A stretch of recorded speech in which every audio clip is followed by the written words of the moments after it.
ओम गणेशाय नमः। जय जय छठी मैया। 5 नवंबर दिन मंगलवार को छठ के नहाए खाए रहेगा। 6 नवंबर दिन बुधवार को छठ के खरना रहेगा। 7 नवंबर दिन बृहस्पतिवार को छठ का निखंड मेन पूजा रहेगा। 8 नवंबर दिन शुक्रवार को सुबह का अर्घ रहेगा, पन्ना रहेगा। छठी मैया सबके सारे मनोरथ पूर्ण करे, यही मेरी छठी मैया से प्रार्थना है। छठ पूजा कैसे करें, चलिए आज इस वीडियो के माध्यम से जानकारी लेते हैं। पहले जानते हैं कि छठ पूजा में कौन कौन सी वस्तु की ज़रूरत पड़ती है। पहले दौरा, कोलसुप, बांस का हो या किसी धातु, तंबा, पीतल का भी हो सकता है। सीजन के सारे फल, केला, नारियल, ऐसे सारे फल, मूली पत्ते वाली, अदरक पत्ते वाली, हल्दी कच्चा पत्ते वाली, पंचगव्य, पूजा के सारे सामान में रुई, दीपक मिट्टी का, कोसिया, चंदन, पान सुपारी, बतासा, साठी चावल, घी, गंगाजल, कलावा, जनेऊ, बद्धी, अगरपात, मटर, केराव, अक्षत, मिठाई, बर्फी, भखरा सिंदूर, गुड़, नया चूल्हा, कोसिया, गन्ना, कारा, कूस, व्रती के लिए 3 नई साड़ी, पेटीकोट, ब्लाउज। अब जानते हैं कि व्रत की शुरुआत कैसे होती है। छठ पर्व मुख्यतः बिहार, बंगाल, झारखंड, नेपाल, पूर्वी यूपी में मनाया जाता है। अब तो पूरे भारत में लोग मनाने लगे हैं। अब तो विदेश में भी यह पर्व लोग मनाने लगे हैं। अब चलिए जान लेते हैं कि यह पूजा किया कैसा जाता है। यह पर्व नहीं, महापर्व है।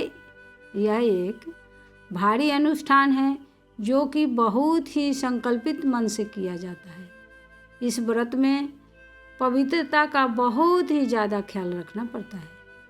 इस व्रत में हर चीज़, नया वस्तु ही इस्तेमाल में लिया जाता है। यह 4 दिन का व्रत होता है। नहाए खाए, खरना, निखंड और सुबह का अर्घ। सुबह लाल सूर्य को अर्घ दिया जाता है, उसके बाद ही यह व्रत पूरा होता है। हम तो इस व्रत को अपने अनुभव में रखते हैं क्योंकि हम इस व्रत को करते हैं। इस व्रत में पूरा परिवार पूरे संकल्पित मन से, तन मन धन से जुट जाते हैं, तब जाकर यह निर्विघ्न व्रत पूरा होता है। इसमें स्वच्छता, पवित्रता का बहुत ही ज़्यादा ख्याल रखना पड़ता है। यहाँ तक कि प्रसाद बनाने वाली लकड़ी भी धोकर सुखाकर रखा जाता है। प्रसाद भी नए चूल्हे पर बनाया जाता है और प्रसाद बनाने वाला भी निर्जल उपवास रख कर ही प्रसाद बनाता है। इस बार नहाए खाए 5 नवंबर मंगलवार को हो रहा है। इस दिन जो व्रत करता है उसे व्रती कहते हैं। पहला दिन नहाए खाए वाले दिन से पूजा की शुरुआत होती है। नहाए खाए वाले दिन व्रती सुबह स्नान ध्यान करके सूर्य देव को दूध में गंगाजल डालकर, अक्षत डालकर, फूल डालकर सूर्य देव को अर्घ देती है, संकल्प लेती है और सूर्य देव से प्रार्थना करती है कि निर्विघ्न यह पूजा हमारा पूरा हो जाए। नहाए खाए वाले दिन घी में ही खाना पकवान बनता है।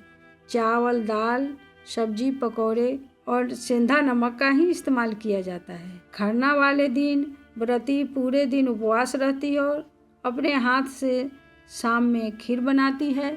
उसी खीर से छठी मैया का भोग लगता है। वही भोग सब को प्रसाद के रूप में अड़ोस पड़ोस सबको खिलाया जाता है। फिर अपने पूरा परिवार लोग खाता है। 7 तारीख दिन बृहस्पतिवार, निखंड वाले दिन व्रती निर्जल निराहार उपवास रहती है। निखंड वाले दिन शाम के समय टिकरी, केला, नारियल, सारे फल, मिठाई से दौरा को सजाकर फिर संध्या के समय किसी जलाशय के पास, नदी, पोखरा, चाहे अपने से बनाया हुआ घाट जो केले के खंभे से सजाया जाता है, उसी को घाट कहते हैं। उसी घाट पर जाकर व्रती पानी में प्रवेश करके सूर्य नारायण को अर्घ देता है। गंगाजल में दूध, अक्षत, पुष्प डालकर सूर्य नारायण को अर्घ्य दिया जाता है। दौरा का भी सूर्य नारायण को दौरा भी दिखाया जाता है, कुलसुम भी दिखाया जाता है, अर्घ्य दिया जाता है। फिर सुबह भोर में ही, प्रातः काल भोर में ही जाकर घाट को अगोर देती है व्रती, तब लालिमा वाले सूर्य को अर्घ्य देती है, तब पूजा की जाके समाप्ति होती है। घाट पर कोसिया भी, अपने घर में या घाट पर कोसिया भी जलाया जाता है। कोसिया मिट्टी का बना हाथी और कलसा जिस पर दीपक बना होता है, उसी पर दीपक लोग जलाते हैं, उसी को कोसिया कहते हैं। जिसका मन्नत पूरा होता है, मनोरथ पूर्ण होता है, वो लोग कोसिया भी जलाते हैं।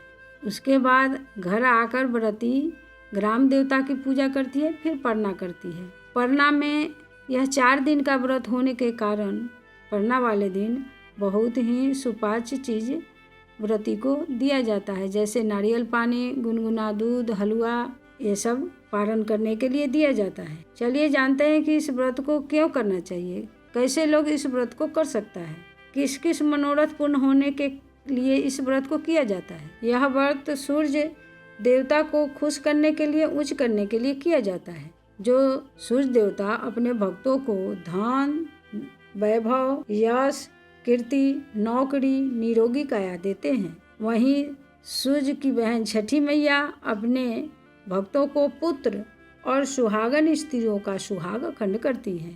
इस व्रत के महिमा से पार्वती मैया त्रिपुर सुंदरी का भिन्न भिन्न रूप है, जिसमें एक रूप छठी मैया का कहा जाता है। त्रेता में रामचंद्र जी इस व्रत को किए थे।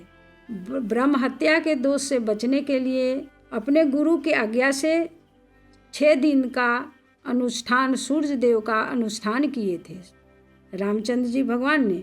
और द्वापर में पांडव लोग सारा राजपाट हार जाने पर कृष्ण भगवान के कहने पर माँ द्रौपदी ने इस व्रत को की थी।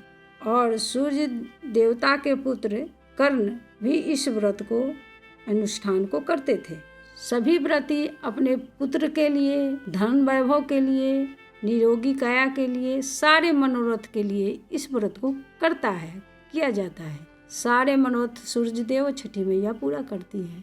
इस व्रत में बहुत महिमा है। अपार छठी मैया महिमा है भारी अपार, अपार छठी मैया महिमा है भारी अपार। छठी मैया का महिमा बहुत ही भारी है, बहुत ही अपरंपार है। जय जय छठी मैया।